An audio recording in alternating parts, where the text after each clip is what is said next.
como quienes se encierran con otros muchos dentro de un cuarto y ya no notan el hedor, así nosotros nos percibimos ya nuestras perturbaciones mentales.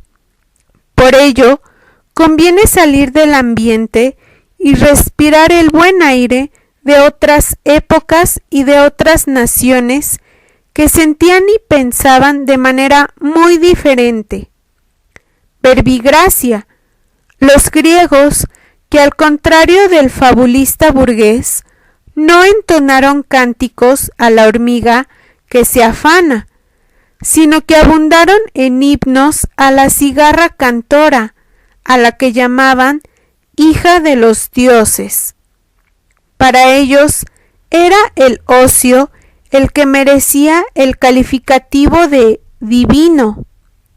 Y en verdad, divino ha de ser el tiempo libre donde ocurren toda clase de creaciones.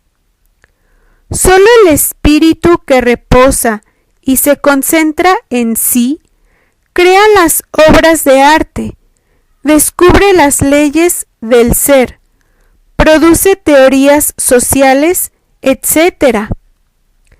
De los sacerdotes egipcios, decía Aristóteles que habían inventado las matemáticas gracias a que disponían de tiempo ocioso.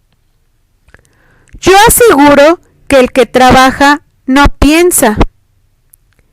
Margarita Michelena me ha dicho: a los poetas se les extermina dándoles empleo. Será maldita la pereza como inactividad de cuerpo y alma, pero el ocio, esa quietud, ese desentenderse de los afanes materiales, da lugar a la noble actividad del espíritu. La pereza será la madre de todos los vicios, pero el ocio es el padre de todas las virtudes. Y nosotros hemos perdido la capacidad de aprovechar el ocio. Ni siquiera sabemos qué hacer con el tiempo libre.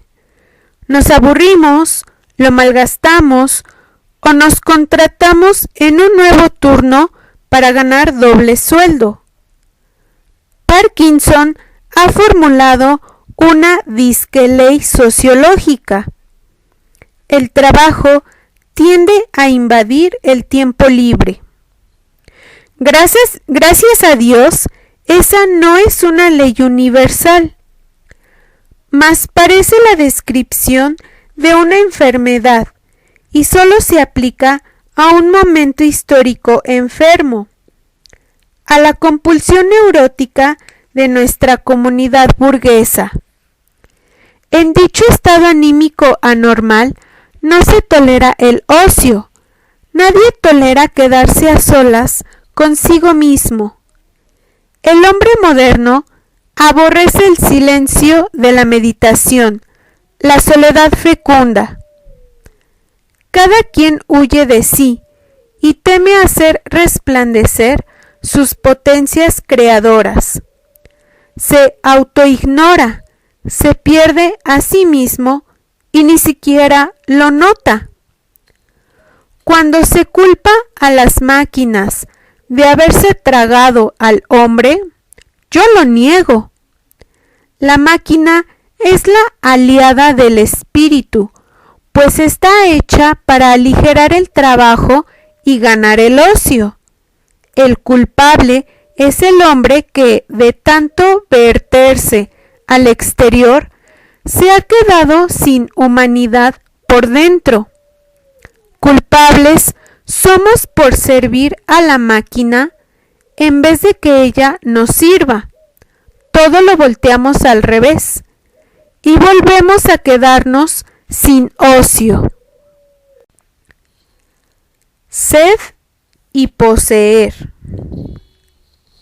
Y el hombre se ha vertido hacia afuera por el deseo neurótico de adquirir cosas, de poseer artículos que acumula, a veces sin usarlos siquiera. Prefiere poseer a ser. Por ejemplo, quien no vale nada piensa que si compra una mansión de lujo será un alguien mucho más importante. ¿Qué fuerte contraste presentan con nosotros los hindúes? Es cierto que el poderoso Brahman, el de la más alta casta, acumula también riquezas y acrecienta el dominio de los suyos con el fin de asegurar la preeminencia de su casta. Mas, en mitad de su vida, cuando descubre las primeras canas en su cabeza, lo abandona todo: fortuna, esposa, hijos, bienestar y poder. Recoge una túnica desechada en un basurero, se viste con ella, toma un cayado, un cuenco y una calabaza con agua y se va a errar por esos mundos de Dios, a comer lo que tengan a bien darle de limosna, resistiendo la lluvia torrencial o el infernal calor de los trópicos, durmiendo en el bosque bajo las estrellas. Vivirá solitario. En adelante existirá únicamente para meditar, para alcanzar el éxtasis, para la formidable aventura de encontrarse un día con su alma. Era príncipe y prefirió ser mendigo, porque el poseer lo enajenaba y el despojarse lo devolvía a sí mismo. Pero lo que nos resulta todavía más extraordinario es que por allí del siglo VII o VI antes de Cristo ocurrió una sorprendente revolución. El pueblo burgués hindú se sublevó contra los brahmanes, pero no porque envidiara su riqueza, sino porque ambicionaba su pobreza. La casta inferior, compuesta por los comerciantes, artesanos y campesinos, armó la revolución y exigió también para ella el derecho de ser pobre. No le pareció justo que los sacerdotes se reservaran para sí el privilegio de la indigencia. El pueblo también tenía un alma y no la iba a dejar por allí olvidada, a causa de ocuparse solo de los bienes materiales, y quiso conquistarla heroicamente. La pobreza, que es para nosotros algo así como una maldición, es para los hindúes un ideal. Sentimos lástima de ellos por sus cuerpos esqueléticos, muertos de hambre. Pero, ¿acaso no nos compadecerán ellos por nuestro espíritu anémico y desnutrido? De seguro que han de vernos como países muy subdesarrollados. Efectivamente, en una entrevista de prensa, un reportero le preguntó a Mahatma Gandhi: ¿qué opina usted sobre la cultura de Occidente? Y el gran hindú respondió con ironía: ¡oh, que sería una muy buena idea! No, no y no. No comprendemos a esos pueblos, nos rebelamos contra su manera de pensar, porque ya somos burgueses hasta la médula de los huesos. Al rechazar con horror esa ideología oriental, que es la misma del cristianismo, delatamos nuestra idiosincrasia burguesa. En otras épocas mejores, Occidente no experimentó ese rechazo. Por el contrario, se le comprendía y admiraba. El romanticismo filosófico y literario alemán tuvo una gran veneración por la India. Aún antes, en la Edad Media, muchedumbre de cristianos tomó el ejemplo de Oriente y visitó Sayal. Descalzóse los pies para hollar el lodo de los caminos. Pidió limosna como los brahmanes renunciadores, y así se crearon las fecundadísimas órdenes medicantes.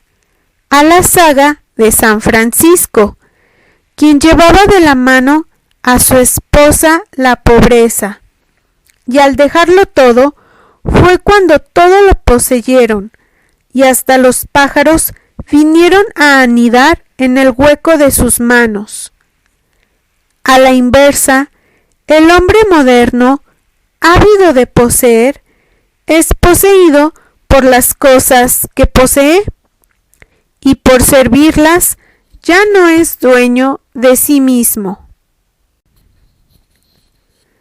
Ideologías distintas, pero con un mismo fin. Tampoco los marxistas comparten las ideas de los pueblos mencionados. Por tanto, su ideología es burguesa y no difiere de la del capitalista. El comunismo no es el verdadero contradictor de la burguesía, sino los egipcios, los griegos, los cristianos auténticos y los hindúes. El marxismo y el capitalismo liberal sustentan los mal llamados ideales burgueses que se resumen en dos mediocres palabras: bienestar y seguridad. Solo que el marxismo exige la igualdad de todos para alcanzarlo, como si valieran tanto esos ideales miserables para luchar por ellos. Marxismo y capitalismo se sustentan sobre la misma base burguesa, la concepción materialista, y los acicatea la misma obsesión, el bienestar económico. Solo difieren en los medios para conseguirlo, tan burgueses unos como otros. Tiene que haber para ti y para mí un tercer camino que supere a estos dos materialismos, porque tú y yo, a pesar del lodo burgués que se nos ha pegado hasta cubrirnos, queremos a toda costa recobrar nuestra alma.